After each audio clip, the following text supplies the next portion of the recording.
Bonsoir et bienvenue dans cette présente. Mesdames, Messieurs, voici les titres.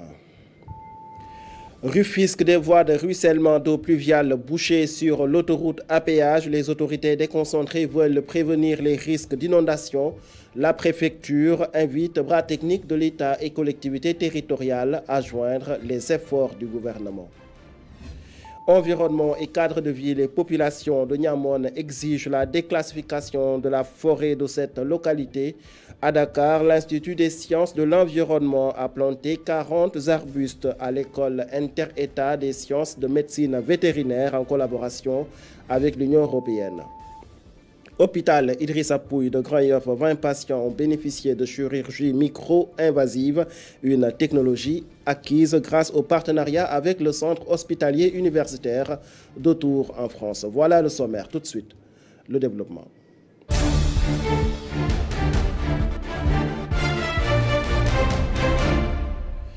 La lutte contre le trafic international de drogue s'intensifie ces derniers temps avec une nouvelle saisie de cocaïne opérée à Koumpentoum.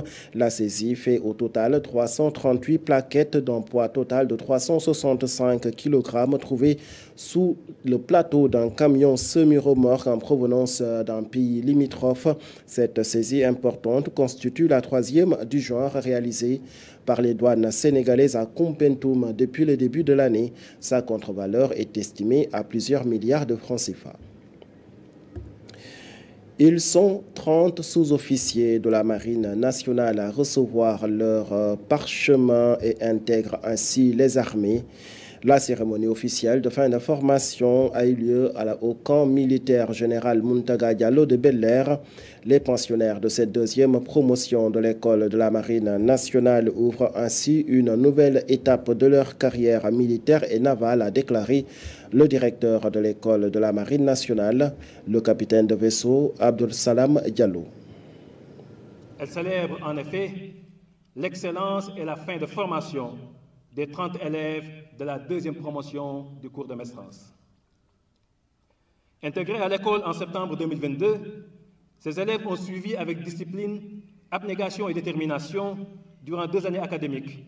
D'une part, un enseignement commun dans les domaines de la formation militaire, maritime, sportive et de l'enseignement général, et d'autre part, une formation d'aptitude technique dans les 3 spécialités suivantes: manœuvrier, électricien et fusilier marin commandant.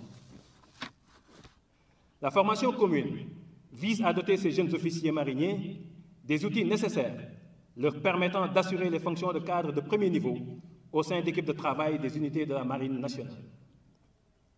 Quant à la formation de spécialité, elle vise à transmettre aux stagiaires des connaissances techniques dans l'un des métiers de la Marine nationale, leur permettant de servir à bord des unités navales ou dans les services de soutien à terre, conformément au livret des compétences de l'EMAN, qui détaille l'ensemble des compétences, connaissances et aptitudes que les élèves doivent acquérir au cours de leur formation.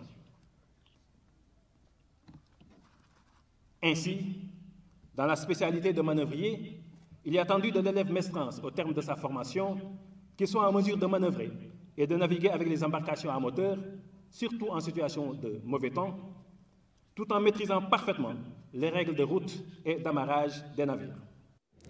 Cette deuxième promotion du cours de maestrance de l'école de la Marine nationale a eu cette année pour parrain l'enseignant de vaisseau Ousmane Faye, entré en service dans les armées en 1977. Ousmane Faye est décédé le 26 septembre 2002 lors du naufrage du bateau Le Diola. Son brillant parcours dans les rangs des armées depuis 25 ans a été particulièrement salué par le chef d'état-major général des armées.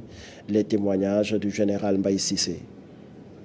En plus des qualités intrinsèques que je viens d'évoquer, l'enseigne de vaisseau de deuxième classe, Ousmane Faye, a toujours incarné les valeurs guerrières du djambar sénégalais.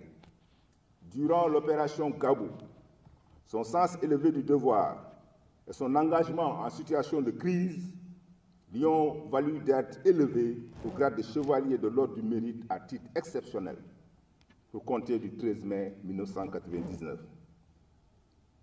L'enseigne de vaisseau de deuxième classe Ousmane Faye fut marié et père de 2 enfants.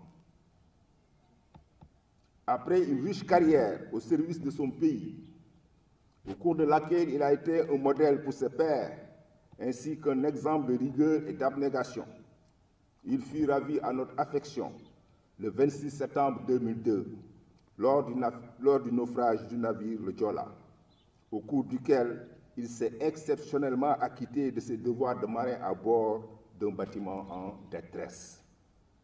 Il totalisait ainsi 23 ans, 10 mois, 25 jours de service effectif, dont 10 ans, 7 mois et 19 jours de service embarqué. Je m'incline pieusement devant sa mémoire.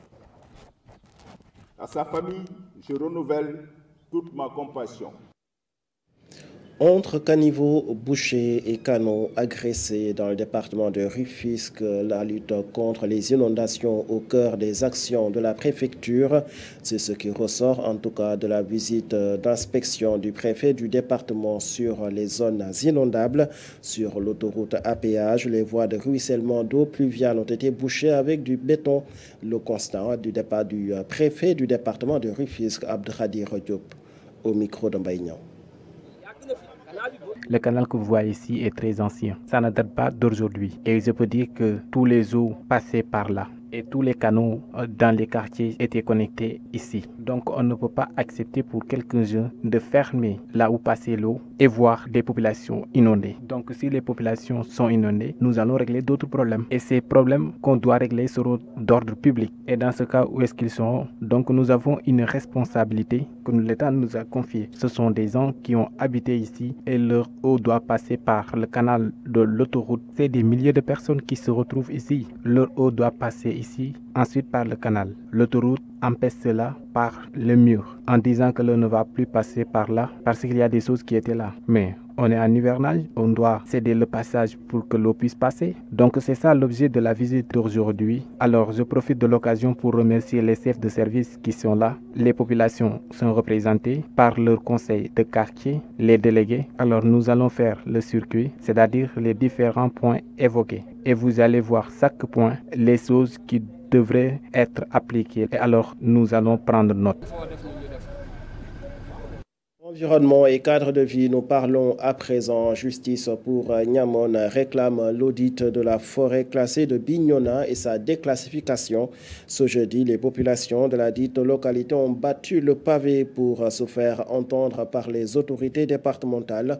Elles jugent l'occupation illicite, illégale et anarchique de cette forêt classée comme un affront, selon leur porte-parole Joaquin Bessana.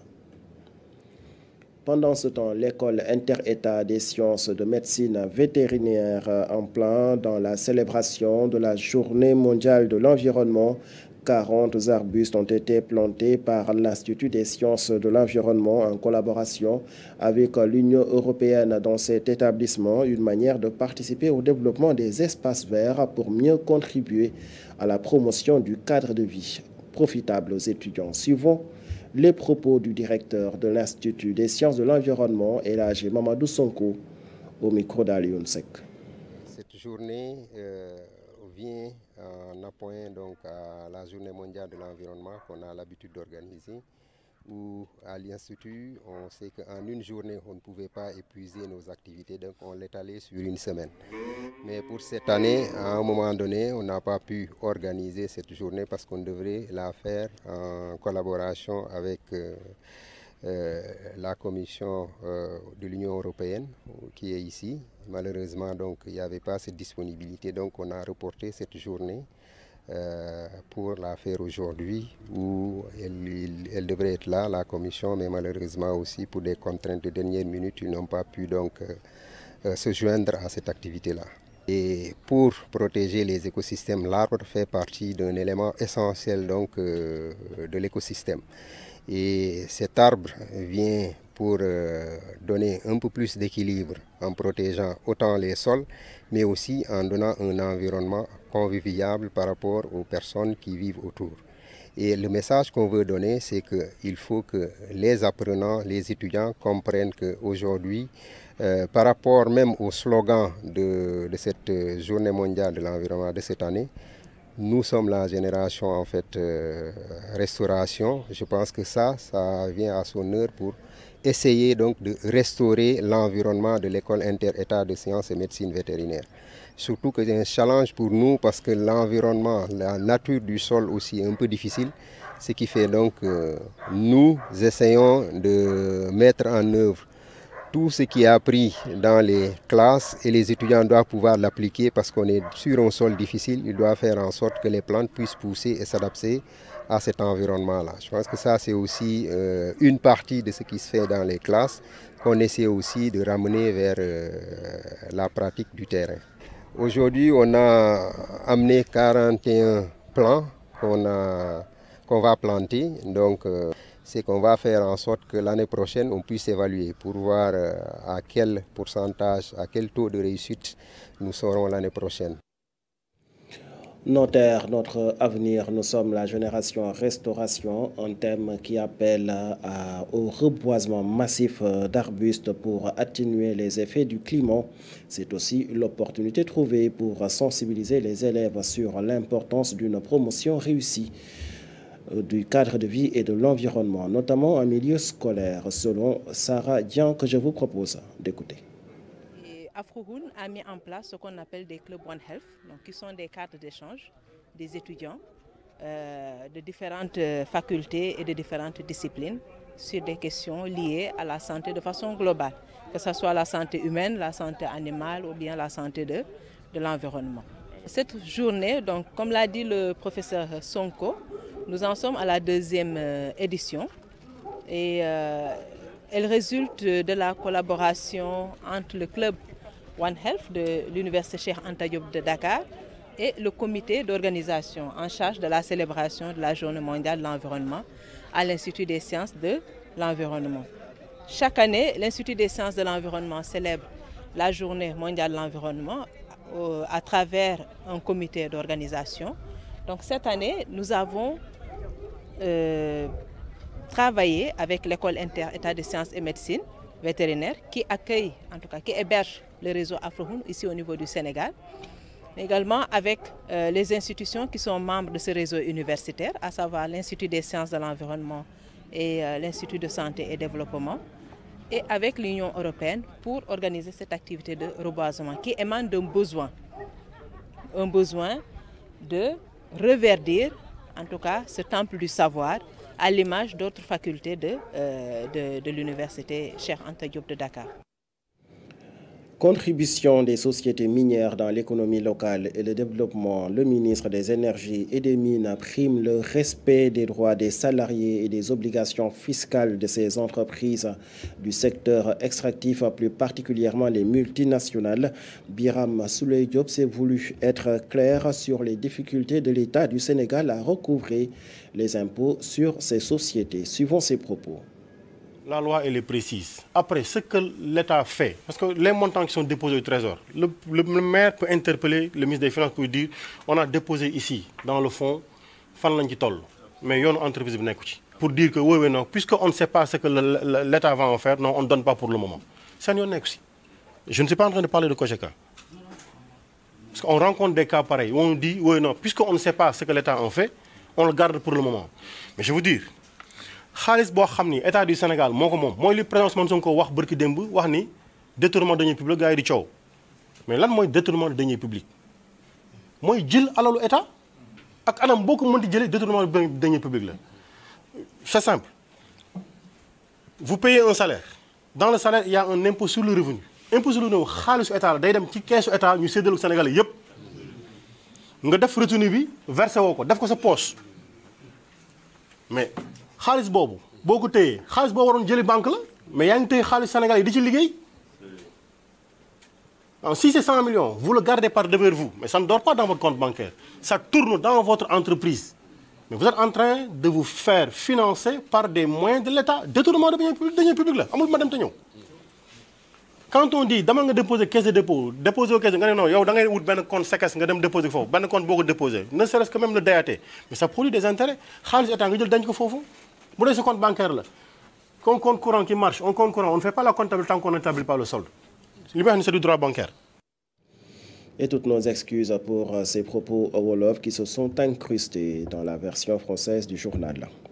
Santé, l'hôpital Idrissa Pouye de Grand Yoff dispose désormais de chirurgie micro-invasive. Des interventions ont été réalisées avec succès sur 20 patients à des coûts quasi nuls en partenariat avec le centre hospitalier universitaire de Tours en France. Désormais, ces malades pourront être soignés avec ce nouveau dispositif médical sans se déplacer vers l'étranger, selon le chef de la division cardiologie de l'hôpital Idrissa Pouye de Grand Yoff, le docteur Bounadia, que je vous propose d'écouter.